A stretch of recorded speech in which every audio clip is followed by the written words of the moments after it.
안녕하세요. 저는 한수진이고 올해 44살입니다.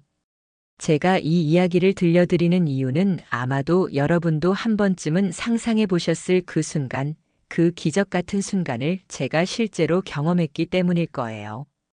지금 생각해 보니 그때가 벌써 몇 년 전 일이네요. 그날도 여느 토요일 저녁과 다르지 않았어요. 주방에서 설거지를 하고 있었는데 텔레비전에서 로또 추천 방송이 나오고 있었죠.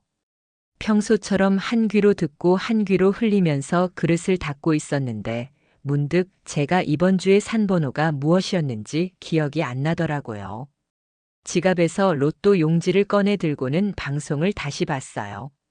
첫 번째 번호가 나왔을 때는 맞네 했고 두 번째도 맞았을 때는 어라 했어요. 세 번째, 네 번째까지 연달아 맞으니까 손이 떨리기 시작했죠. 다섯 번째 번호가 나올 때 제 심장이 멈추는 줄 알았어요. 여섯 번째까지 모두 일치했을 때는 정말 숨이 멎는 것 같았어요. 보너스 번호까지. 손에 든 종이를 몇 번이고 다시 확인했죠. 믿을 수가 없었거든요. 이게 정말 우리 번호인지 제가 잘못 본 건 아닌지 계속 의심했어요. 거실에 있던 준호에게 달려가서 로또 용지를 내밀었어요. 그 사람도 처음에는 뭔가 싶어 하더니 번호를 하나하나 대조해보고는 얼굴이 하얘지더라고요. 우리 둘 다 한동안 말을 못했어요. 시계 소리만 똑딱똑딱 들리고 멀리서 이웃집 텔레비전 소리가 희미하게 들려왔죠. 커피 끓이던 향이 아직 부엌에 남아 있었고 식탁 위 형광등이 평소와 똑같이 우리를 비추고 있었는데 그 모든 게 갑자기 다르게 느껴졌어요. 준호가 먼저 입을 열었어요. 이게 정말 우리 거냐고 어떻게 해야 할지 모르겠다고 했죠. 저도 마찬가지였어요. 머릿속이 하얘지면서 동시에 온갖 생각들이 뒤엉켜 들어왔어요. 앞으로 뭘 해야 하지, 누구한테 먼저 알려야 하지, 이게 진짜 맞나 싶기도 하고요. 손에 쥔 용지를 계속 만지작거렸어요. 믿어지지 않으니까 자꾸 만져보고 싶었어요. 대학교 다니는 지민이한테 전화를 걸었더니 처음엔 농담인 줄 알더라고요. 엄마가 왜 이런 장난을 치냐면서 웃더니 제가 진심이라는 걸 알고는 잠깐 조용해지더라고요. 그러더니 정말이냐고 확실하냐고 몇 번이고 물어봤어요. 친구 은영이한테도 연락했죠. 그 애도 처음엔 믿지 못하다가 제 목소리가 떨리는 걸 듣고서야 진짜라는 걸 깨달았어요. 그날 밤에 준호가 케이크를 사왔어요. 평소에는 절약한다고 그런 거 잘 안 사던 사람이 말이에요. 우리 셋이 작은 식탁에 앉아서 케이크를 먹으면서도 계속 꿈 같다는 말을 했어요. 휴대폰으로는 축하 메시지들이 계속 들어왔고 초인종도 몇 번 울렸어요. 소문이 벌써 돌기 시작한 거죠. 밤늦게 잠자리에 누워서도 잠이 안 왔어요. 어머니가 살아계셨다면 얼마나 기뻐하셨을까 생각했죠. 어머니는 늘 소박한 꿈을 갖고 계셨거든요. 좀 넓은 집에서 살고 겨울에 난방비 걱정 안 하고 가끔 맛있는 거 사 먹고 그런 꿈들이요. 제가 어릴 때 어머니와 함께 상상했던 그런 작은 행복들이 이제 현실이 될 수 있다는 생각에 가슴이 벅찼어요. 하지만 동시에 불안하기도 했어요. 이렇게 큰 돈을 받게 되면 우리 생활이 어떻게 바뀔지, 사람들이 우리를 어떻게 볼지, 정말 잘할 수 있을지 확신이 서지 않았거든요. 로또 용지를 베개 밑에 넣어두고도 몇 번이고 확인했어요.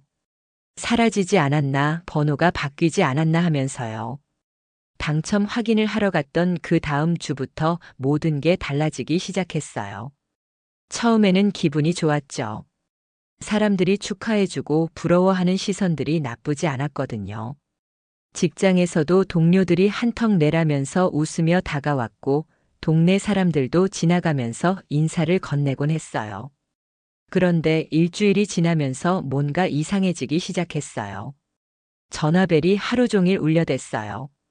아침에 눈을 뜨면 휴대폰에 문자 메시지가 수십 개씩 쌓여 있었고 직장에서도 집중이 안 됐어요. 사람들이 계속 쳐다보는 것 같았거든요. 점심시간에 혼자 있고 싶어서 구내식당 구석자리에 앉아 있으면 다른 테이블에서 제 이야기를 하는 소리가 들렸어요. 은영이도 처음에는 진심으로 기뻐해 줬어요. 같이 만나서 밥도 먹고 쇼핑도 했죠. 그런데 몇 번 만나다 보니까 뭔가 어색한 느낌이 들더라고요. 제가 계산할 때마다 미안하다는 표정을 짓거나 아니면 당연하다는 듯이 받아들이거나 둘 중 하나였어요. 예전에는 서로 번갈아가며 내던 게 자연스러웠는데 이제는 제가 내는 게 당연해진 분위기였죠. 집 앞 초인종도 자주 울렸어요. 처음엔 이웃들이 축하하러 오는 줄 알았는데 나중에는 뭔가를 부탁하러 오는 사람들이 더 많았어요. 아이 학원비가 부족하다거나 급한 일로 돈이 필요하다거나 사업 자금을 좀 도와달라거나 하는 이야기들이었죠. 처음 몇 번은 도움을 줬어요. 별로 큰 금액도 아니었고 좋은 일이라고 생각했거든요. 어느 날은 기자까지 찾아왔어요. 지역신문이라고 하더라고요. 당첨자 인터뷰를 하고 싶다면서 카메라까지 들고 왔는데 저는 그런 게 너무 부담스러웠어요. 조용히 살고 싶다고 인터뷰는 사양한다고 했는데도 계속 설득하려고 하더라고요. 결국 현관문을 닫고 들어왔지만 그 일 이후로 더 신경이 쓰이기 시작했어요. 직장에서도 분위기가 이상해졌어요. 동료들이 농담 삼아 던지는 말들이 점점 날카로워졌어요. 언제 그만둘 거냐, 부자가 됐으니까 우리 같은 사람들과는 다르겠다. 뭐 이런 식의 말들이요. 처음에는 농담으로 웃어넘겼지만 매일 듣다 보니까 마음이 무거워졌어요. 제가 달라진 게 아니라 주변의 시선이 달라진 건데 왜 이렇게 힘들어야 하는지 모르겠더라고요. 저녁에 집에 돌아와서 준호와 이런 이야기를 하면 그 사람은 현실적으로 생각해 보자고 했어요. 어차피 사람들은 금방 잊을 거고 우리만 조심하면 된다고요. 하지만 저는 그게 쉽지 않았어요. 매일매일 누군가의 시선을 의식하고 전화를 받을 때마다 또 뭔 부탁일까 긴장하고 동네를 걸을 때도 수군거리는 소리가 들리는 것 같았거든요. 당첨 전에는 토요일 오후에 동네 카페에서 커피 한 잔 마시며 책을 읽는 게 소확행이었어요. 아무도 저를 신경 쓰지 않는 그 시간이 참 좋았거든요. 그런데 이제는 어디를 가도 누군가 저를 아는 것 같고 혹시 사진이라도 찍히는 건 아닌지 신경이 쓰여서 그런 소소한 시간들이 사라져버렸어요. 밤에 잠자리에 누워서 생각해보면 당첨되기 전에 평범한 일상들이 그리웠어요. 아무도 관심 갖지 않던 그때가 오히려 더 편했다는 생각이 들었죠. 행복해지려고 산 로또가 이렇게 불편함을 가져다 줄 줄은 몰랐어요. 당첨 후 석 달이 지나면서 제 주변에는 늘 누군가의 부탁이 있었어요. 처음에는 거절하기가 어려웠어요. 다들 정말 어려운 상황이라고 하면서 찾아왔거든요. 제가 도울 수 있는 일이라면 도와주고 싶었고 좋은 일에 쓰이는 거라면 기꺼이 나누고 싶었어요. 은영이가 먼저였어요. 아이가 유학을 가고 싶어 한다면서 학비를 좀 도와줄 수 있겠냐고 조심스럽게 물어보더라고요. 오랜 친구니까 당연히 도와줘야 한다고 생각했죠. 그런데 그 돈을 드리고 나서 은영이의 태도가 조금씩 달라졌어요. 예전에는 제가 힘들어하면 먼저 위로해주던 친구였는데 이제는 제 고민을 들을 때 뭔가 부담스러워하는 기색이 보였어요. 어느 날 은영이와 만나서 커피를 마시는데 그 애가 갑자기 자기는 나처럼 운이 좋지 않다면서 한숨을 쉬더라고요. 그때 느꼈어요. 우리 사이에 보이지 않는 벽이 생겼구나 하고요. 제가 도움을 준 것 때문에 오히려 관계가 어색해진 거죠. 도와주고 싶어서 한 일인데 왜 이렇게 된 건지 이해할 수 없었어요. 지민이도 마찬가지였어요. 대학생이다 보니까 이것저것 필요한 게 많다면서 자주 연락을 했어요. 노트북이 고장났다, 학회비가 필요하다, 친구들과 여행을 가고 싶다, 뭐 이런 식으로요. 처음에는 당연히 딸을 위해서 해줘야 한다고 생각했는데 점점 요구가 커지더라고요. 그리고 예전에는 고마워하던 아이가 이제는 당연하다는 듯이 받아들이는 모습을 보면서 마음이 복잡해졌어요. 준호와도 의견이 달랐어요. 그 사람은 계산기를 두드리며 가계부를 정리하면서 이런 식으로 나눠주다가는 얼마 못 가서 바닥날 거라고 걱정했어요. 좀 더 계획적으로 써야 한다고 무작정 도와주는 건 현명하지 않다고 했죠.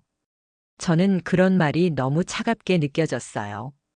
이런 기회에 좋은 일 좀 하고 살면 안 되냐고 했더니 그 사람은 감정적으로 접근하면 안 된다고 되받아쳤어요. 친척 중에 김성태 형도 찾아왔어요.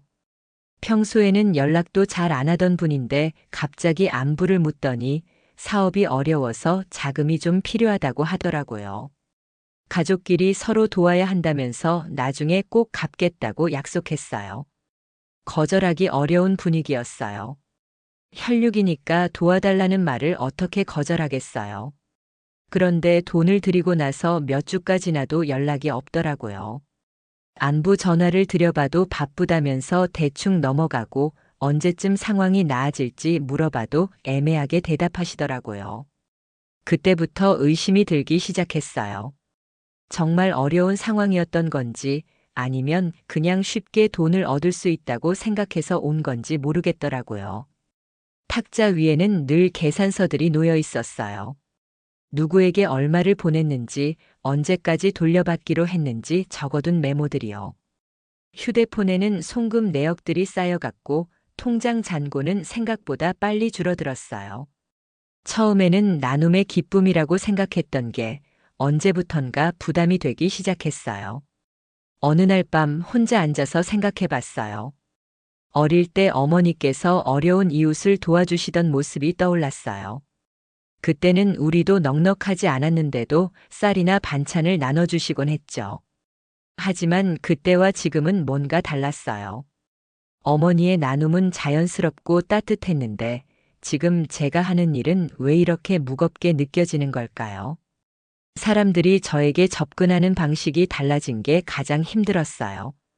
진심으로 안부를 묻는 사람보다는 뭔가를 부탁하려는 사람들이 더 많아진 것 같았어요.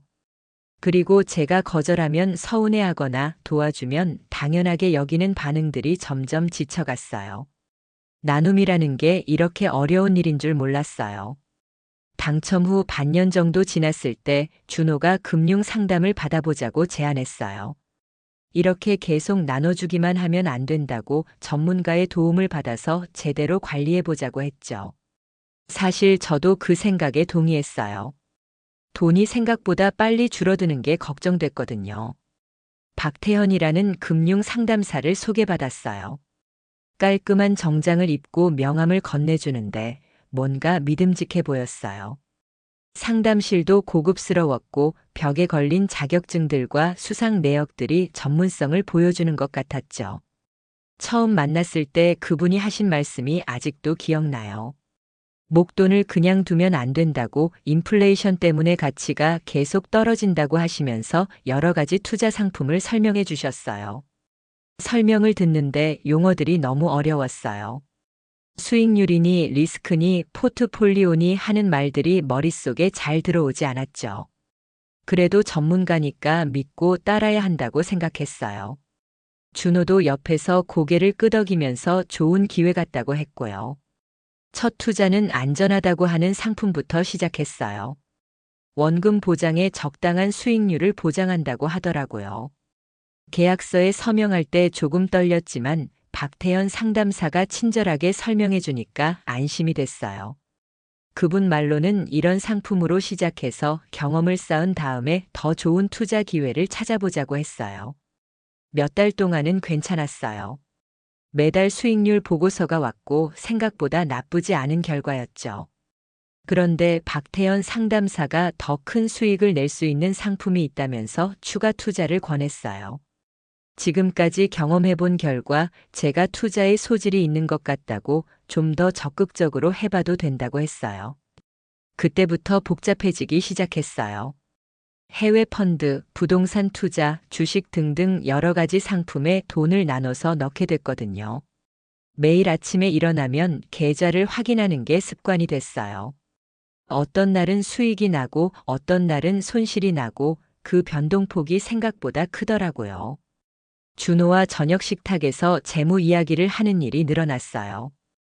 그 사람은 엑셀 파일을 만들어서 수익률을 계산해보고 어떤 상품이 더 나은지 분석하려고 했어요.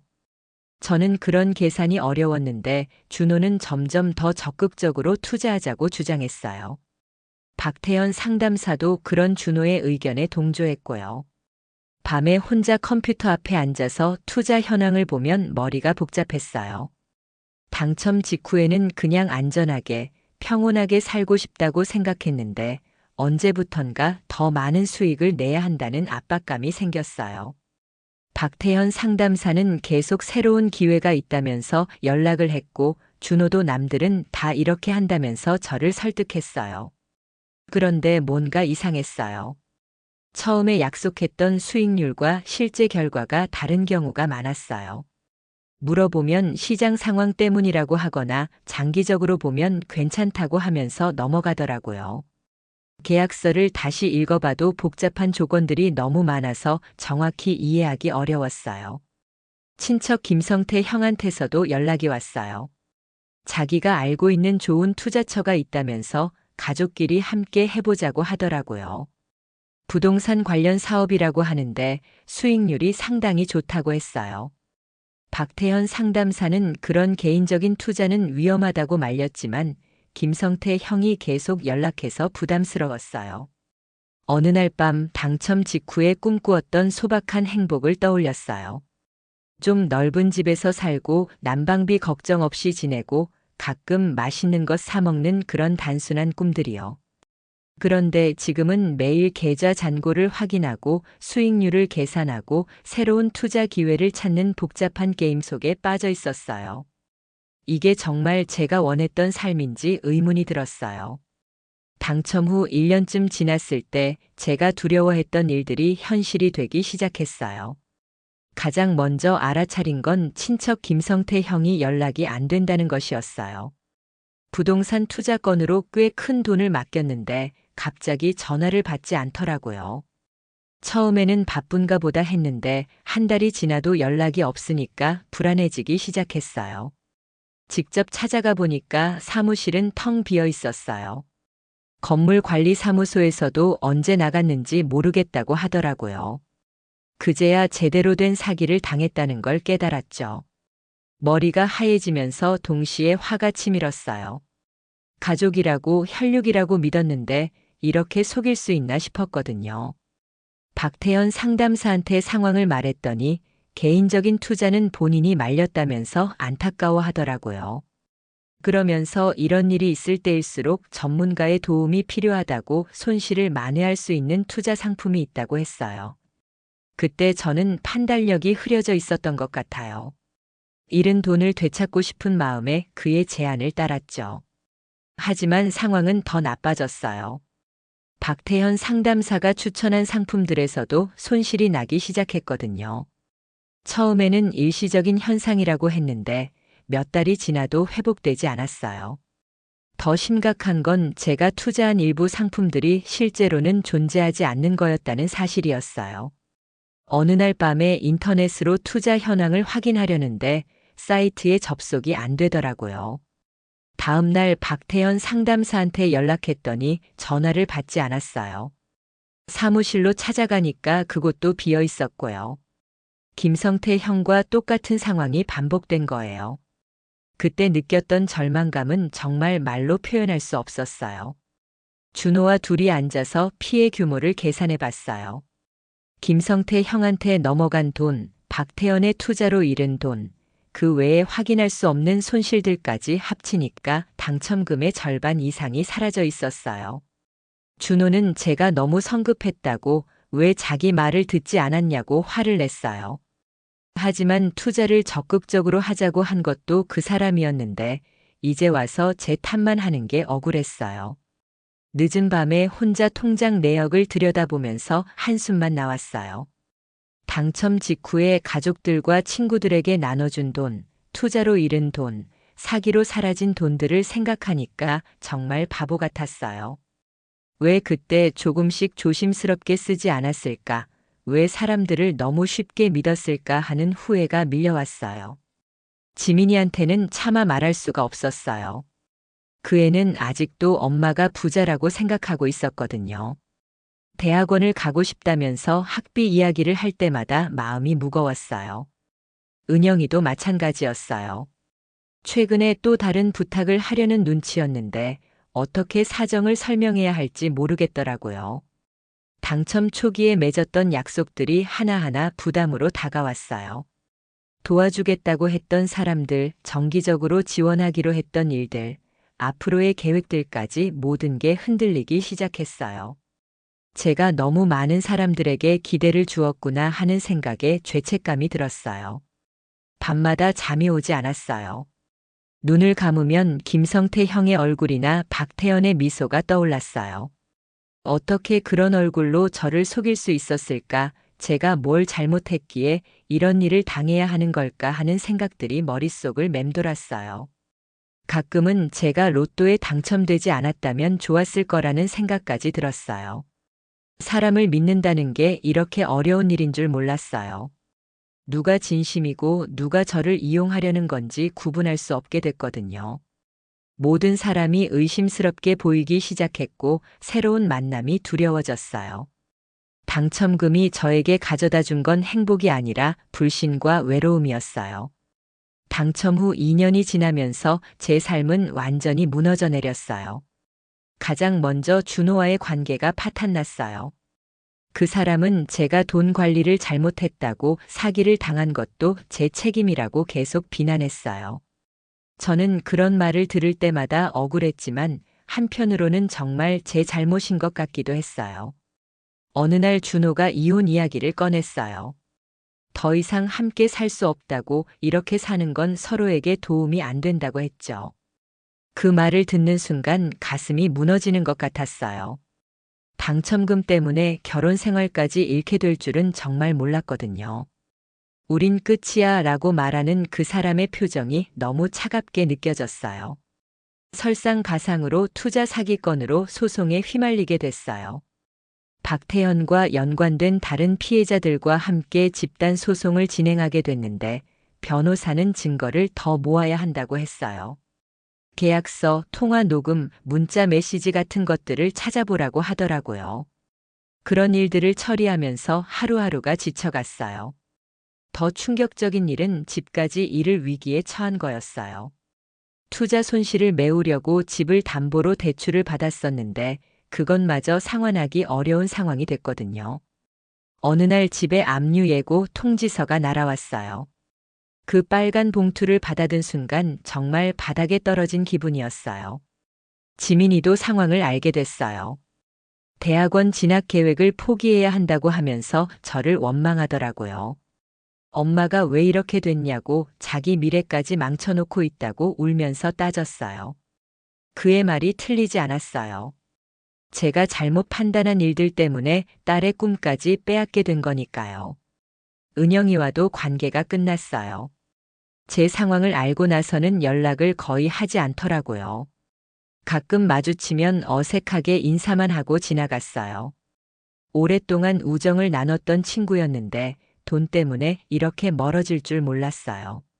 아마도 자기도 제게 돈을 받았던 게 부담스러웠을 거예요. 그런데 가장 힘든 건 이 모든 일이 신문에 보도된 것이었어요. 지역신문에서 로또 당첨자의 몰락이라는 제목으로 제 이야기가 실렸어요. 물론 실명은 나오지 않았지만 동네 사람들은 다 알 수 있는 내용이었죠. 기사에는 투자 실패와 사기 피해, 이혼 소송까지 적나라하게 나와 있었어요. 그 기사가 나간 후부터 동네를 다니기가 정말 어려웠어요.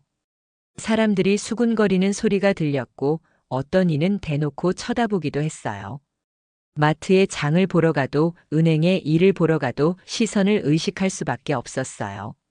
로또에 당첨됐을 때보다 더 많은 관심을 받게 된 거죠. 변호사와 상담할 때 들었던 말이 아직도 기억나요. 이런 사건들은 시간이 많이 걸리고 결과도 불확실하다고, 그동안 마음의 준비를 단단히 하라고 했어요. 법원에서 받은 서류들을 집에서 정리하면서 이 모든 게 정말 제가 겪고 있는 일인지 믿기지 않았어요. 집을 정리하면서 당첨 초기에 찍었던 가족 사진을 발견했어요. 그때 우리는 정말 행복해 보였어요. 케이크를 앞에 두고 웃고 있는 모습을 보니까 눈물이 났어요. 그때로 돌아갈 수 있다면 로또를 사지 않았을 거라는 생각이 들었어요. 당첨금 때문에 가족도 친구도 집도 모든 걸 잃게 될 줄 몰랐거든요.